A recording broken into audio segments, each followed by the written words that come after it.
Hello friends, welcome to cooking dream channel. இன்றைக்கி ஒரு சூப்பரான டேஸ்ட்டான வாழைத்தண்டு பொரியல் தாங்க பார்க்க போகிறோம். வாங்க எப்படி செய்கிறதுன்னு பார்ப்போம்.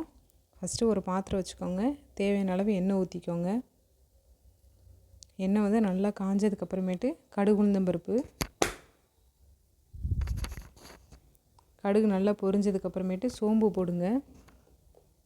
சோம்பு நல்லா பொரிஞ்சிருச்சு. இது வந்து பெருஞ்சீரகம்னு சொல்லுவாங்க, சோம்புன்னு சொல்லுவாங்க. அதை போட்டுக்கோங்க. அதுக்கப்புறமேட்டு ஒரு பெரிய வெங்காயம், அதை நல்லா வதக்கி விட்ருங்க.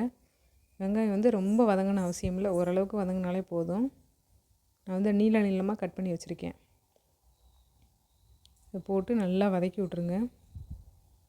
கொஞ்சமாக கருவேப்பிலை சேர்த்துக்கலாம். போட்டு நல்லா வதக்கி விட்ருங்க. அதுக்கப்புறமேட்டு இப்போ இதில் ஒரு தக்காளி சேர்த்துக்கோங்க. வெங்காயம் வந்து இந்த அளவுக்கு வதங்கினாலே போதுங்க. சின்ன தக்காளியாக ஒரு தக்காளி சேர்த்துருக்கேன், நாட்டு தக்காளி. தக்காளி வந்து நிறைய போடாதீங்க, ஒரு மாதிரி கிரேவி மாதிரி ஆயிரும். நான் வந்து இன்றைக்கி வந்து பொரியல் மாதிரி தான் செய்கிறேன். பொரியலுக்கு வந்து ரொம்ப தக்காளி தேவையில்லை. இப்போ வெங்காயம் தக்காளி ஓரளவுக்கு நல்லா வதங்கட்டுங்க. பாருங்கள், இந்த அளவுக்கு நல்லா வதங்கிருச்சு.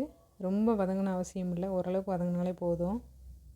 இப்போ இதில் நம்ம காய் சேர்த்துக்கலாம். வாழைத்தண்டு நான் அந்த மாதிரி கட் பண்ணி தண்ணியில் போட்டு வச்சுருக்கேன், குட்டி குட்டியாக கட் பண்ணி. இப்போ இந்த காய் எல்லாத்தையும் சேர்த்துக்கிறலாம். இது வந்து நார்மல் வாட்டர் தாங்க, வேறு சுடு தண்ணியோ இல்லை அரிசி கழுவுன தண்ணி, மோரில் போட்ட தண்ணி அந்த மாதிரிலாம் எதுவுமே இல்லை, நார்மல் தண்ணி தான். இப்போ காய் எல்லாத்தையுமே சேர்த்துக்கிறலாங்க. வாழைத்தண்டு வந்து கண்டிப்பாக வாரத்துக்கு ஒருக்காவது சேர்த்துக்கோங்க, உடம்புக்கு ரொம்ப நல்லதுங்க. குழந்தைங்கள்லேருந்து பெரியவங்க வரைக்கும் எல்லோரும் சாப்பிட வேண்டிய காய். இது வந்து நல்ல நீர் சத்தில் இருக்கிற காய், உடம்புக்கு ரொம்ப நல்லது, யூரின் நல்லா போகும். இப்போ காய் எல்லாத்தையுமே நல்லா சேர்த்துக்கிறலாங்க. இந்த மாதிரி கொடுங்க, குழந்தைங்க எல்லாருமே விரும்பி சாப்பிடுவாங்க. அந்த துவர்ப்புலாம் இருக்காது. காய் வாங்கும்போது பார்த்து வாங்குங்க. இன்னொரு நாளைக்கு வந்து க்ளீன் பண்ணுற வீடியோ எப்படின்னு போடுறேன். வாழைத்தண்டு வந்து எப்படி கரெக்டாக ப்ராப்பராக எடுக்கணும் அப்படின்ட்டு. காய் எல்லாத்தையுமே சேர்த்தாச்சுங்க. அது மாதிரி தண்ணியிலேருந்து எடுத்து போடும்போது நல்லா தண்ணி வடிச்சிட்டு போடுங்க. இப்போ இந்த காய்க்கு தேவையான அளவு உப்பு சேர்த்துக்கலாம்.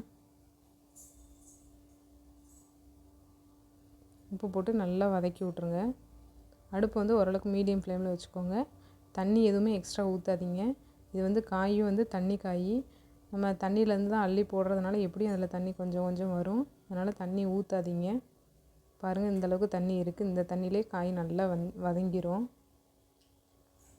இப்போ அதை மூடி போட்டு மூடி கொஞ்சம் நேரம் வதங்கட்டுங்க, ஒரு 2-3 நிமிஷம். பாருங்கள், காய் நல்லா வதங்கிருச்சு. தண்ணியும் சுத்தமாக இல்லைங்க, காய் நல்லாவே வெந்துருச்சு. இப்போ இது எல்லாத்தையும் நல்லா வதக்கி விட்டுக்கலாம். பாருங்கள், தண்ணியே இல்லை சுத்தமாக. தண்ணி மட்டும் எக்ஸ்ட்ரா ஊற்றாதீங்க. பொரியலுக்கு கிரேவி மாதிரி வைக்கிறதுனா அது எப்படி செய்கிறதுன்னு இன்னொரு நாளைக்கு பார்ப்போம். இப்போ இதில் மசாலா எல்லாமே சேர்த்துக்கலாம். 1/4 ஸ்பூன் மஞ்சள் தூள், 1 ஸ்பூன் குழம்பு மிளகாத்தூள் இருக்குல்ல, அது சேர்த்துருக்கேன். உங்களுக்கு காரத்துக்கு தகுந்தாப்பில் மிளகாத்தூள் சேர்த்துக்கோங்க.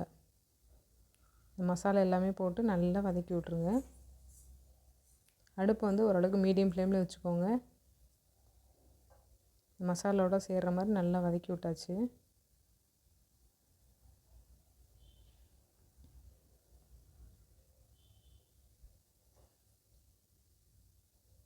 இப்போ இதை மூடி போட்டு மூடி நல்லா வேக வச்சுருங்க, இந்த மசாலாவோட பச்சை வாசனைலாம் போகிற மாதிரி. அடுப்பு வந்து சிம்மில் வச்சுக்கிறலாம். இந்த மசாலாவோட சேரும்போது கண்டிப்பாக வந்து அடி பிடிக்க ஆரம்பிச்சிடும், அதனால் சிம்மில் வச்சுக்கோங்க. இப்போ பாருங்கள், காய் எல்லாமே நல்லா வதங்கி மசாலாவோடலாம் நல்லா மிக்ஸ் ஆகிருச்சு. கண்டிப்பாக நீங்கள் இந்த மாதிரி ட்ரை பண்ணி கொடுங்க. குழந்தைங்களுக்கு வந்து வாழைத்தண்டுனே தெரியாது, ஏதோ சவுச்சோக்கா பூசணிக்காய் அந்த மாதிரி தான் நினச்சி சாப்பிடுவாங்க. டேஸ்ட்டும் பெருசாக டிஃப்ரெண்ட்டாகவும் இருக்காது, அந்த துவர்ப்பாகவும் இருக்காதுங்க. பாருங்கள், உதிரி உதிரியாக நல்லா இருக்குல்ல. தக்காளி நிறையா போட்டிங்கன்னா ஒரு மாதிரி சத சதன்னு ஆயிரும், அதுக்காக தான் சொல்கிறேன். காய் மட்டும் நல்லா வதக்கி விட்ருங்க. இப்போ இதில் ஒரு கைப்பிடி அளவுக்கு தேங்காவை துருவி சேர்த்துருக்கேன்.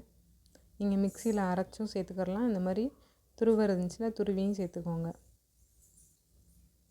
தேங்காய்லாம் போட்டு நல்லா வதக்கி விட்டுக்கோங்க. தேங்காய்லாம் போடும்போது வாழைத்தண்டுக்கு செம்ம டேஸ்ட்டாக இருக்குங்க. இப்போ அதை ஒரு 2 நிமிஷம்னாலும் மூடி வச்சுருங்க. அப்போ தான் அந்த தேங்காயோட பச்சை வாசனைலாம் போகும்.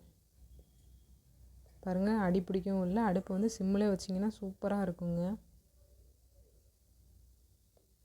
காய் பார்க்குறக்கு கம்மியாக இருக்குதுன்னு நினைக்காதீங்க. நான் கொஞ்சமாக ஒரு கரண்டிக்கு தனியாக எடுத்து வச்சுருக்கேன். அதுக்காக கம்மியாக தெரியுது. இப்போ அடுப்பை ஆஃப் பண்ணிடலாம். கண்டிப்பாக நீங்களும் இதே மாதிரி ட்ரை பண்ணி பாருங்கள். பார்த்துட்டு உங்களோட ஃபீட்பேக்கை கமெண்ட்டில் சொல்லுங்கள். கண்டிப்பாக நம்ம சேனலை சப்ஸ்கிரைப் பண்ணி வச்சுக்கோங்க. தேங்க்யூ.